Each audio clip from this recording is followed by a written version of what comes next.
Hi viewers, welcome to Sri Akshaya's kitchen. இன்றைக்கி நம்ம கிச்சனில் கோவில் ஸ்டைல் புளியோதரை ரெசிபி தான் பார்க்க போகிறோம். கோவிலில் கிடைக்கக்கூடிய அதே டேஸ்ட்லேயே வீட்டில் நம்ம ரொம்ப ஈஸியாக பண்ணிடலாம்.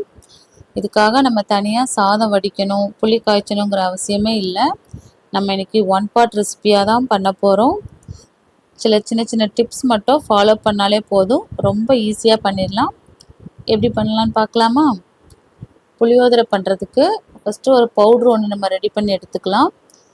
அதுக்கு 2 ஸ்பூன் தனியா, 2 ஸ்பூன் எள்ளு, 1 ஸ்பூன் மிளகு, 1/4 ஸ்பூன் வெந்தயம், 5 போல் காஞ்ச மிளகாய் எடுத்திருக்கேன். ஸோ இது எல்லாமே நம்ம ட்ரை ரோஸ்ட் பண்ணி எடுத்துக்க போகிறோம். ட்ரை ரோஸ்ட் பண்ணுறப்போ நம்ம அடுப்பை லோ ஃப்ளேமில் வச்சுட்டு பண்ணுங்கள். ஏன்னா எள்ளு சீக்கிரமே வறுபட்டுரும், மற்ற ஐட்டம்லாம் கொஞ்சம் டைம் ஆகும். அதனால் லோ ஃப்ளேமில் வச்சு நல்லா பொறுமையாக வறுத்து எடுத்துக்கலாம். இப்போ எல்லாமே நல்லா வறுபட்டு எள்ளும் நல்லா வெடித்ததுக்கப்புறம் இது நல்லா கம்ப்ளீட்டாக ஆற வச்சுக்கலாம். நல்லா ஆறுனதுக்கப்புறம் இதை மிக்ஸி ஜாரில் சேர்த்துட்டு ஒரு பவுட்ரு பண்ணி எடுத்துக்க போகிறோம். அடுத்ததாக குக்கரில் ஒரு 2லேருந்து 3 டேபிள் ஸ்பூன் நல்லெண்ணெய் சேர்த்துட்டு எண்ணெய் நல்லா காஞ்சதுக்கப்புறம் அதில் 1 ஸ்பூன் கடுகு உளுந்தம்பருப்பு சேர்த்துக்கலாம். கடுகு நல்லா வெடித்து வந்ததுக்கப்புறம் ஒரு கையளவு கடலைப்பருப்பு, ஒரு கையளவு வேர்க்கடலை சேர்த்து நல்லா சிவக்க வறுத்து எடுத்துக்கலாம். இது ரெண்டும் நல்லா வறுபட்டதுக்கப்புறம் நான் காஞ்ச மிளகாய் சேர்த்துக்கிறேன். ஒரு 3 போல் காஞ்ச மிளகாய் உடச்சி சேர்த்துருக்கேன். அடுத்ததாக ஒரு கொத்து கருவேப்பிலை சேர்த்துக்கலாம்.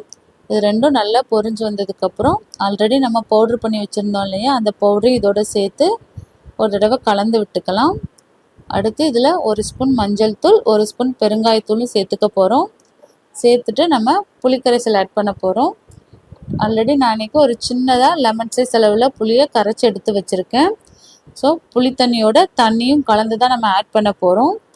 அதாவது 1 டம்ளர் அரிசிக்கு 2.5 டம்ளர் தண்ணி, இதுதான் இதோட அளவு. நான் இன்றைக்கி 2 டம்ளர் அரிசி எடுத்திருக்கேன். ஸோ 5 டம்ளர் தண்ணி, அதாவது புளி தண்ணி ப்ளஸ் தண்ணி ரெண்டும் கலந்து நான் 5 டம்ளர் தண்ணி சேர்த்துருக்கேன். சேர்த்துட்டு இந்த சாதத்துக்கு தேவையான அளவு உப்பும் சேர்த்துக்கலாம்.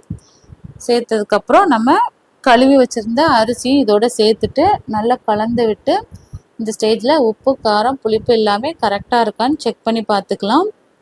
எப்போவுமே இந்த மாதிரி ஒன் பார்ட் ரைஸ் எல்லாத்துக்குமே உப்பு கொஞ்சம் தூக்கலாக இருந்தால் தான் சாதம் வெந்து வர்றப்போ கரெக்டாக இருக்கும். ஸோ அதை மட்டும் கொஞ்சம் செக் பண்ணிக்கோங்க. இப்போ நல்லா கலந்து விட்டதுக்கப்புறம் மூடி போட்டு 3 விசில் வர வரைக்கும் ப்ரெஷர் குக் பண்ணி எடுத்துக்கலாம். இப்போ 3 விசில் வந்ததுக்கப்புறம் ப்ரெஷர்லாம் ரிலீஸ் ஆனதுக்கப்புறம் ஓப்பன் பண்ணி பார்த்தோன்னா நம்மளுடைய புளியோதரை ரெடியாக இருக்கும். இப்போ அதை பார்த்திங்கன்னா ஃபஸ்ட்டு ஒன்றோட ஒன்று ஒட்டின மாதிரி தான் இருக்கும். ஆனால் நல்லா ஆறுனதுக்கப்புறம் பார்த்திங்கன்னா நல்லா உதிரி உதிரியாகவே கிடைக்கும். ஸோ ரொம்ப ஈஸியான ரெசிபி தான். ஆனால் டேஸ்ட்டு பார்த்திங்கன்னா அவ்வளோ சூப்பராக இருக்கும். நம்ம கோவிலெல்லாம் சாப்பிட்ற அதே டேஸ்ட்லேயே இருக்கும். நீங்களும் ஒரு தடவை இதே மாதிரி ட்ரை பண்ணி பாருங்கள். பார்த்துட்டு உங்களோட ஃபீட்பேக்கை மறக்காமல் கமெண்ட் பண்ணுங்கள். இதே மாதிரி வேற ஒரு ரெசிபியோட அடுத்த வீடியோவில் பார்க்கலாம்.